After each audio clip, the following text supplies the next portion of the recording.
Durante casi 5.000 millones de años, la energía almacenada en nuestro planeta ha esculpido, deformado y estructurado la corteza terrestre, dejando atrás su misterioso rastro geológico. El espacio de Pirineos, Monte Perdido, se sitúa en la cresta franco-española de los Pirineos, mostrando una de las más impresionantes huellas del tiempo.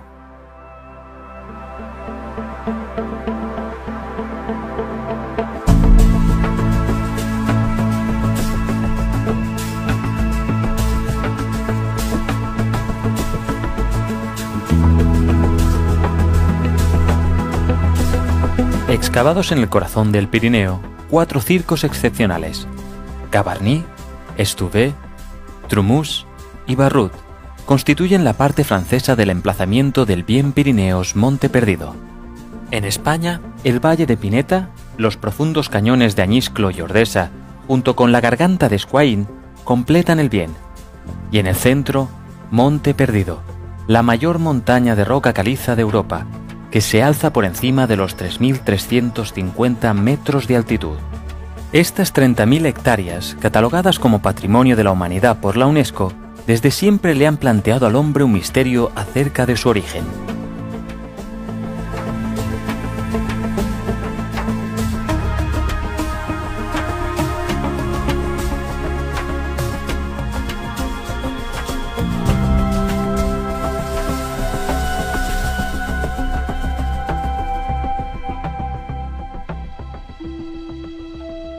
La historia de los descubrimientos geológicos acerca del bien empiezan con un personaje, Louis Ramon de Carbonnier.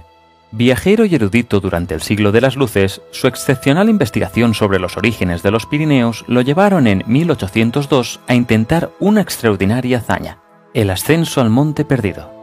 Con los medios disponibles en aquella época, la ascensión era peligrosa y difícil, pero la expedición llegó a buen puerto. Inmortalizó el momento en su libro Viajes al Monte Perdido.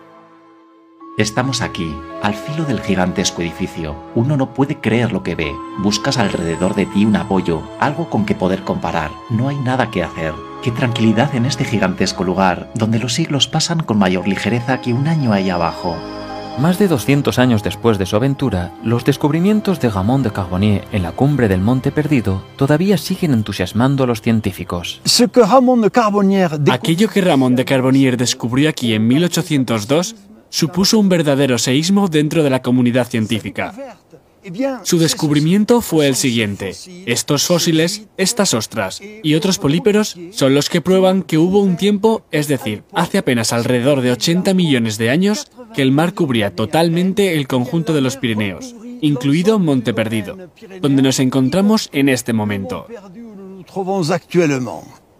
Este seísmo dentro de la comunidad científica se produjo por el hecho de que a la época se creía que el mar solamente ocupaba los laterales de las cadenas montañosas y no la parte superior. Pero, ¿cómo se pueden encontrar fósiles marinos a más de 3.300 metros de altitud?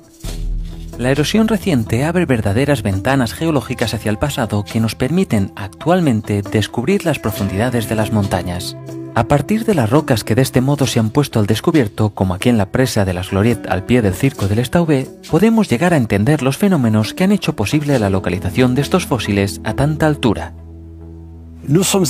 Estamos delante de rocas que de una cierta manera sostienen la masa del Monte Perdido. Se trata de las famosas migmatitas de Gavarnie, unas rocas muy antiguas, de más de 500 millones de años de edad, que fueron posteriormente transformadas y violentamente deformadas. Para entender cómo rocas antiguas se han colocado sobre otras rocas más recientes, es necesario remontarse en el tiempo, hasta el inicio de la era primaria hace más de 500 millones de años. Por aquel entonces, el planeta era muy diferente del que conocemos hoy en día. En el lugar de los Pirineos había un océano próximo al Polo Sur en el que se acumulaban rocas sedimentarias. Hace 400 millones de años, grandes movimientos tectónicos transformaron la superficie terrestre, comprimieron estos sedimentos y dieron lugar a una gigantesca cadena de montañas comparable a las del actual Himalaya, la Cordillera Hercínica. La Cordillera Hercínica va a ser completamente erosionada en unas pocas decenas de millones de años. Hay que imaginar esta gran cordillera hercínica desmantelada lentamente por las aguas de los mares hasta dar lugar a una llanura completamente desgastada y muy extensa.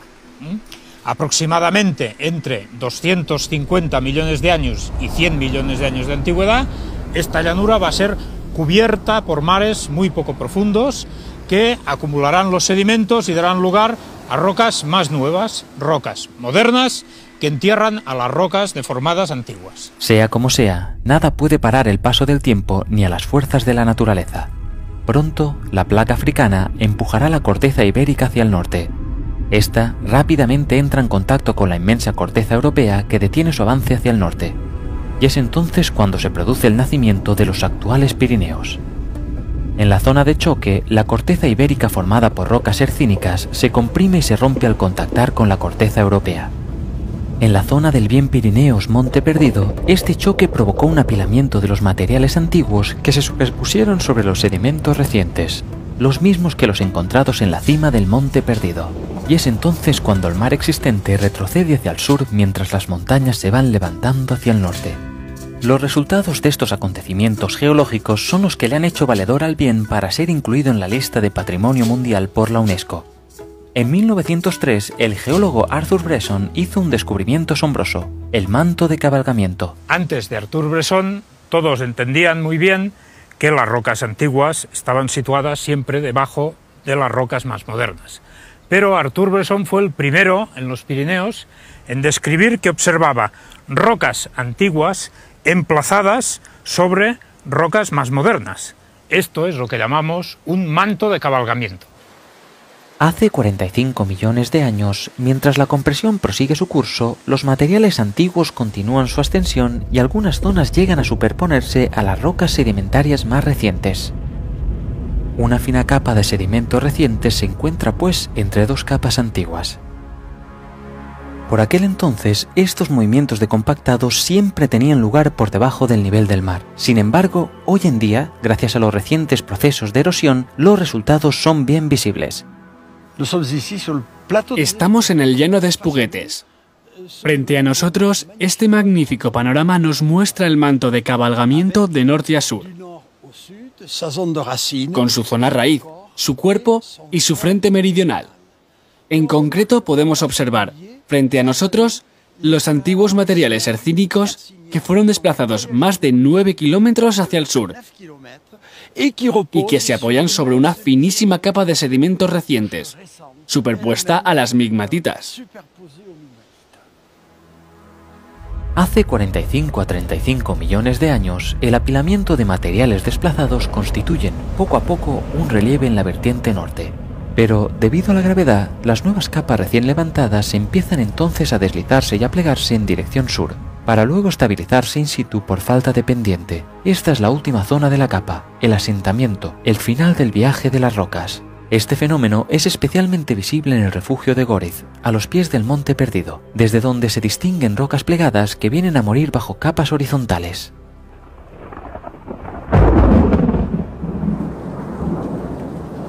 Hace 35 millones de años, la superficie de Pirineos Monte Perdido estaba completamente por encima del nivel del mar. El clima era cálido y húmedo y es en ese momento cuando otro fenómeno fundamental interviene para modelar poco a poco el paisaje, la erosión. Durante más de 30 millones de años, el agua caída sobre la superficie va a alterar las rocas y transportar miles de millones de toneladas de restos a través de los ríos hasta el mar. Así es como se formaron los valles. Hace 200.000 años tuvo lugar la época glaciar. Las temperaturas bajaron de manera drástica. La nieve se acumuló en los valles formando enormes glaciares que en ocasiones alcanzaron más de 800 metros de espesor. Actualmente, el calentamiento global ha hecho desaparecer la mayor parte de los grandes glaciares del Pirineo. Sin embargo, quedan todavía algunos vestigios, sobre todo en la cara norte del Monte Perdido, o bien en forma de neveros, como aquí, a los pies de esta cumbre pirenaica. ¿Cómo puede el hielo modificar tanto el paisaje? ¿Qué mejor ejemplo puede haber que el valle de Ordesa, Vineta o Gavarnie y su mundialmente famoso circo? Para entender cómo se forman estos circos, hay que imaginar el comportamiento de las rocas calcáreas, profundamente fisuradas cuando la capa de Gavarnie se colocó rebosante de agua. El agua congelada hace estallar la roca, facilitando la erosión que va rompiendo poco a poco la montaña, hasta llegar a la cresta fronteriza. Es el caso, sobre todo a nivel de la brecha de Roland, donde los circos de Ordesa y Gavarnie se dan la mano. Las mismas fuerzas han excavado el circo de Trumús, de una amplitud impresionante de 4 kilómetros de diámetro, así como el circo de Barrut, que constituye el límite este del bien Pirineos Monte Perdido. Durante el deshielo, bloques de rocas, algunas de ellas del tamaño de una casa, fueron transportadas corriente abajo por el glaciar, erosionando el fondo y los bordes del valle,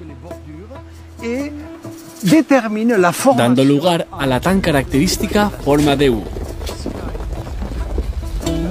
En el lado español, algunos de sus valles son el resultado principalmente de la erosión glacial, con su forma característica de U. Es el caso del Valle de Pineta, de casi 3 kilómetros de ancho. Y su vecino, el Valle de Ordesa, que muestra capas de sedimentos que revelan los diferentes estratos acumulados durante 50 millones de años.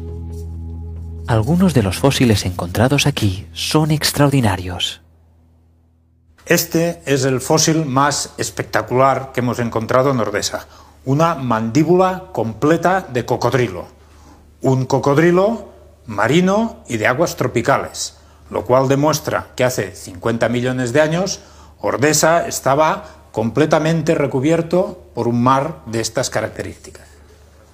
El valle de Añisclo, tras la erosión glaciar, fue objeto de otro grandioso fenómeno, la erosión fluvial. Estos profundos cortes que constituyen uno de los mayores y más profundos cañones de Europa comenzaron hace solo 5.000 años. Estamos en el cañón de Añisclo. Como se puede ver, la parte alta conserva todavía un modelado glaciar, pero aquí enfrente lo que vemos fundamentalmente es un modelado fluvial, un modelado muy encajado. El agua aprovecha las pequeñas fisuras para encajarse profundamente, disolver la roca e ir creando este gran valle abierto, pero muy encajado en el fondo. Pero el agua sigue también discurriendo por el fondo de manera subterránea. Es lo que llamamos un modelado kárstico. Esta agua discurre durante muchos kilómetros en el fondo de la roca y finalmente sale a la superficie en grandes surgencias. Los picos de alrededor alimentan las famosas resurgencias de la garganta de Escuain. Estas redes kársticas figuran entre las más importantes de Europa, recorriendo, a escondidas de la vista de todos por el corazón de la montaña, más de 1100 metros de desnivel. El agua reaparece en forma de cascada en la garganta de Escuain, abriendo un camino hacia el sur, más allá del bien Pirineos Monte Perdido.